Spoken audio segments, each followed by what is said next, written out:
Salam saudara yang dikasihi Tuhan, puji Tuhan, mari kita tunduk kepala, kita mau berdoa.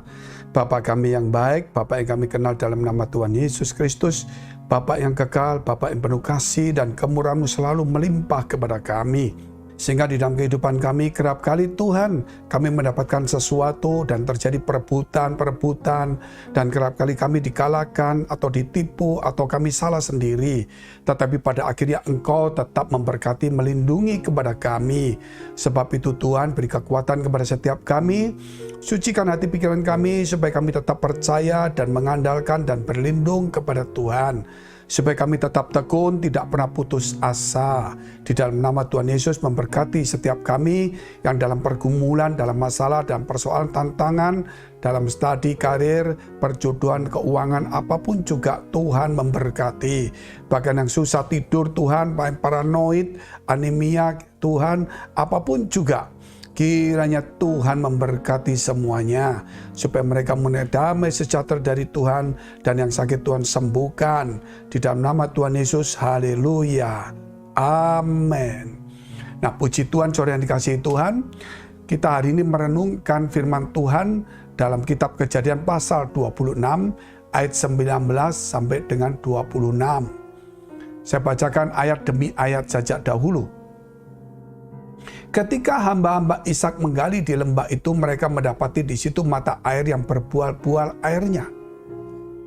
Lalu bertengkarlah para gembala Gerar dengan para gembala Ishak. Kata mereka, air ini kepunyaan kami. Dan Ishak menamai sumur itu Esek, karena mereka bertengkar dengan dia di sana. Saudara, kita memulai dengan kisah di awal, yaitu Tuhan mengizinkan atau boleh dikatakan Tuhan memberikan waktu kepada Ishak untuk keluar dari tempatnya karena ada kelaparan di negerinya. Sehingga kemudian Tuhan menampakkan diri dalam mimpi supaya mereka jangan pergi ke Mesir tetapi ke Gerar. Dan di Gerar itu masih dikuasai oleh Abimelek, yaitu tentu kita tahu adalah orang Filistin.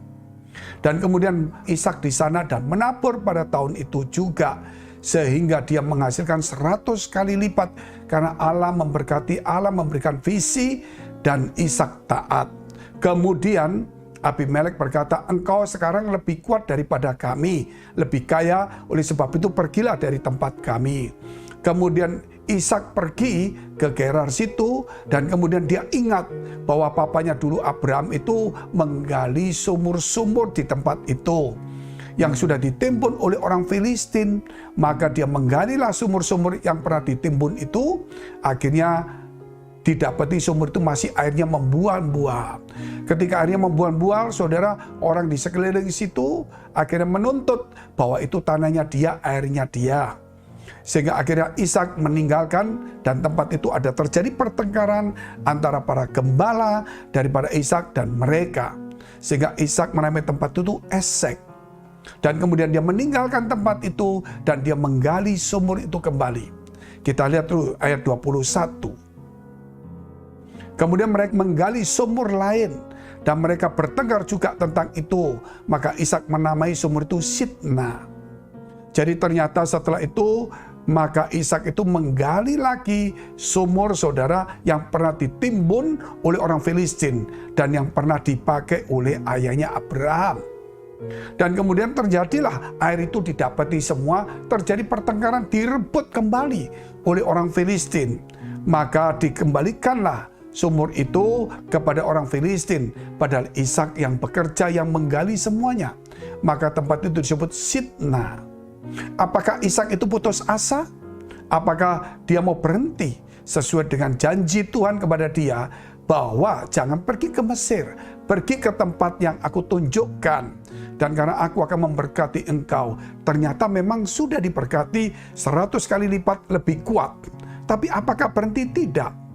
Maka Ishak pun walaupun diusir, dia tetap usaha dan tetap Tuhan menolongnya. Ketika Tuhan menolong, memberkati, direbutlah oleh orang lain.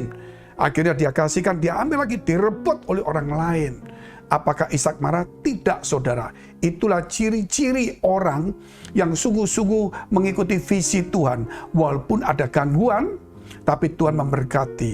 Ketika diberkati, mungkin ada juga yang namanya perpisahan atau diusir atau iri hati, tetap dia juga mengalah. Kemudian dia kerja berhasil lagi. Ada orang lagi merebut. Karena orang nggak punya visi pasti merebut, saudara. Sebab itu orang yang ikutin visi cinta Tuhan, dia tidak mau mempertahankan, malah dia mengalah. Karena dia tahu berkat Tuhanlah yang jadikan kaya. Susah payah tidak menambahnya, apalagi ketika kita berbuat jahat. Kita lihat terus ayatnya. Ia pindah dari situ dan menggali sumur yang lain lagi. Tetapi tentang sumur ini mereka tidak bertengkar. Sumur ini dinamai Rehobot. Dan ia berkata, sekarang Tuhan telah memberikan kelonggaran kepada kita, sehingga kita dapat beranak cucu di negeri ini. Nah itulah kemudian kalau kita tahu dari Esek, sumur Esek yang direbut, sumur Sitna yang jadikan pertengkaran, akhirnya disitulah mulai Ishak menamai sebuah sumur lagi yang digali dia dan namanya Rehobot. Sebab disitulah kemudian tidak ada pertengkaran dan Ishak boleh beranak cucu. Sehingga tempat itu disebutkan Rehobot. Berarti kata-kata Rehobot itu adalah usaha yang dilakukan oleh Ishak untuk menggali sumur di tempat itu dan tidak ada pertengkaran. Semuanya mengalami perdamaian. Dan dia bisa beranak cucu di negeri itu. Saudara, itulah sebabnya kata-kata Rehobot itu muncul. Biarlah Rehobot dalam kehidupan kita itu ada. Setelah kita mungkin melalui kesulitan, kita kemudian ditolong Tuhan, kemudian direbut orang, ditipu orang, kemudian kita dipaksa dan sebagainya. Satu saat Tuhan akan memberkati kita. Dan ketika kita diberkati, saudara percayalah bahwa Rehobot itu pasti ada juga di dalam kehidupan kita. Ketika kita menggali berhasil, dan disitulah kemudian Tuhan memagari semuanya. Jikalau hari-hari seperti ini, saudara, kita usaha direbut orang, kita boleh mempertahankan, tapi jangan bertengkar. Karena apa? Karena kita tahu bahwa nanti satu saat Tuhan akan memagari. Nantikanlah Rehobot, bukan Esek, bukan Sitna, tetapi Rehobot. Dan disitulah kemudian mereka menamai tempat itu, mereka beranak cucu. Kita lihat terus ayatnya. Kemudian Allah menjumpai Ishak di dalam mimpi dan memberikan visi kembali untuk menegaskan. Itulah orang dari visi kepada visi, orang yang mengikuti Tuhan walaupun dalam kesulitan demi kesulitan. Sampai menemukan Rehobot. Dan kemudian disitulah kemudian kita tahu bahwa Allah akan berbicara juga kepada kita untuk bicara ke depannya. Sebab itu langkah saudara jangan sampai berhenti di Esek, jangan berhenti di Sitna. Saudara, jangan juga saudara putus asa, tapi tetaplah dekat, carilah Tuhan sampai saudara menemukan tempat yang diberkati dan yang dijaga oleh Tuhan. Kita lihat ayatnya selanjutnya. Dari situ ia pergi ke Beersheba. Lalu pada malam itu Tuhan menampakkan diri kepadanya serta berfirman, Akulah Allah ayahmu Abraham. Janganlah takut, sebab aku menyertai engkau. Aku akan memberkati engkau dan membuat banyak keturunanmu, karena Abraham hambaku itu. Sesudah itu Ishak mendirikan mezbah di situ dan memanggil nama Tuhan. Ia memasang kemahnya di situ, lalu hamba-hambanya menggali sumur di situ.